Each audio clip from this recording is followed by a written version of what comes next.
Hi everyone, welcome back to my channel English classes. Please like, share and subscribe to my channel.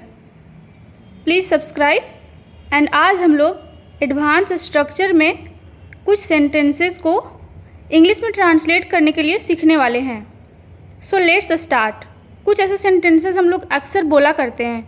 मैं देखता का देखता रह गया, मैं खेलता का खेलता रह गया, मैं सोता का सोता रह गया, मैं बोलता का बोलता रह गया. इसका मतलब हो गया कि कोई भी काम को जो हम कर रहे थे वो लगातार करते ही रह गए. और यह एक पास्ट टेंस का सेंटेंस लग रहा है, जैसा कि मैं देखता का देखता रह गया, जहाँ पे गया गई इस तरह के लास्ट में वर्ड हो या फिर शब्द हो तो उसको हम लोग रखते हैं पास्ट टेंस में, पास्ट सिंपल टेंस में. तो इसका इंग्लिश क्या होगा? आई रिमेंड सीइंग. यहाँ पे वर्ब फोर का यूज हुआ है, सी में आईएनजी लगाए हैं तो सीइंग बन गया है. मैं बोलता का बोलता रह गया, यानी कि जो काम मैं कर रहा था वो लगातार करता रह गया.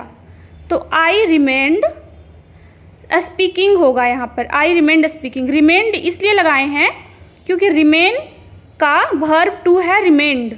रिमेन का मतलब होता है कोई भी काम को लगातार करते रहना, और उसमें ईडी लगा दिए तो वो रिमेंड हो गया. मैं सोता का सोता रह गया. इसका इंग्लिश क्या होगा? आई रिमेंड स्लीपिंग.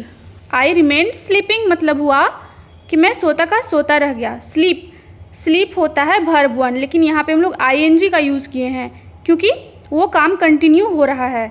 इसके लिए हम लोग वर्ब फोर का यूज़ करेंगे. मैं खेलता का खेलता रह गया. आई रिमेंड प्लेइंग. आई रिमेंड प्लेइंग. रिमेन का मतलब होता है कोई भी काम को लगातार करते रहना. तो रिमेंड ये एक पास्ट सिंपल टेंस का है, इसलिए यहाँ पे आई रिमेंड प्लेइंग इसलिए लगाएंगे, रिमेंड लगाएं क्योंकि वर्ब टू है ये. जैसा कि हम लोग जानते हैं कि पास्ट टेंस में, पास्ट सिंपल टेंस में हम लोग हमेशा V2 का यूज़ करते हैं. तो मैं बैठा का बैठा रह गया, ऐसा सेंटेंसेस को हम लोग अक्सर डेली लाइफ में यूज़ करते हैं, जैसा आप लोग सुनते भी होंगे. आई रिमेंड सिटिंग.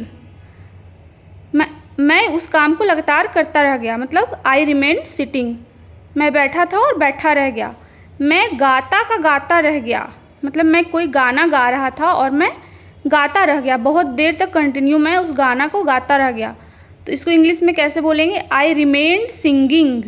आई रिमेंड सिंगिंग. तो इस तरह के सेंटेंसेस को हम लोग इस तरह से इंग्लिश में बना सकते हैं. आई होप आप लोगों को समझ में आ रहा होगा.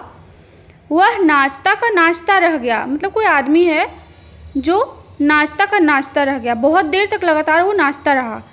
ही रिमेंड डांसिंग. वह हंसती की हंसती रह गई, मतलब कोई लड़की है जो हंस रही थी और हंसती रह गई, उसकी हंसी रुकी ही नहीं. तो हो सी रिमेंड लाफिंग.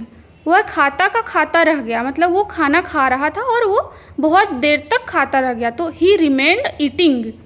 ही रिमेंड ईटिंग. मैं रोता का रोता रह गया. यहाँ पे आप देख सकते हैं कि ईट के जगह में आईएनजी लगाए हैं, ईटिंग.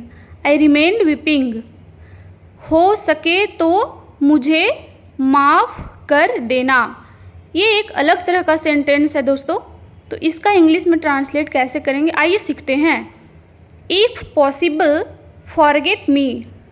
मतलब हम लोग ऐसा अक्सर बोला करते हैं किसी को कि हो सके तो मुझे माफ़ कर देना. तो इसको इंग्लिश में कैसे बोलेंगे?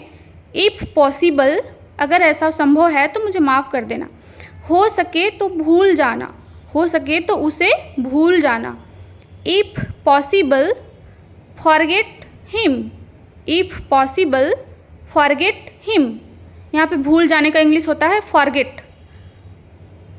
हो सके तो उसे सब कुछ बता देना. हो सके तो उसे सब कुछ बता देना, अगर पॉसिबल हो तो उसे ये चीज़ बता देना. तो हम ऐसे बोलेंगे कि इफ़ का हिंदी क्या होता है? हो सके, मतलब अगर पॉसिबल हो. Tell him everything. सब कुछ बता देना, मतलब हिम का होता है इंग्लिश है हिम. किसका इंग्लिश होता है? उसे, यानी कि उसे. हो सके तो मैं तुम्हारी मदद करूँगा. ये एक फ्यूचर टेंस का सेंटेंस है. If possible I will definitely help you. तो सेंटेंस यहाँ पे दो तरह का सेंटेंस देखने को मिल रहा है. एक है हो सके तो, और एक अलग तरह का सेंटेंस है. तो हो सके तो का इंग्लिश होगा इफ़ पॉसिबल और उसके बाद एक दूसरा सेंटेंस आ रहा है, उसको एज़ यूजुअल ट्रांसलेट कर देना है। तो हो सके तो को बोलेंगे इफ़ पॉसिबल, मुझे याद करना का इंग्लिश क्या होता है, रिमेंबर मी। तो एज़ इट इज़ ऐसे ही उसको ट्रांसलेट करना है। हो सके तो मुझे फ़ोन करना, हम लोग अक्सर ऐसा बोला करते हैं कि हो सके तो मुझे फ़ोन कर लेना। If possible call me, if possible call मी। अगर वीडियो पसंद आया हो तो मेरे चैनल को सब्सक्राइब करें और कमेंट करके ज़रूर बताएं कैसा लगा ये वीडियो।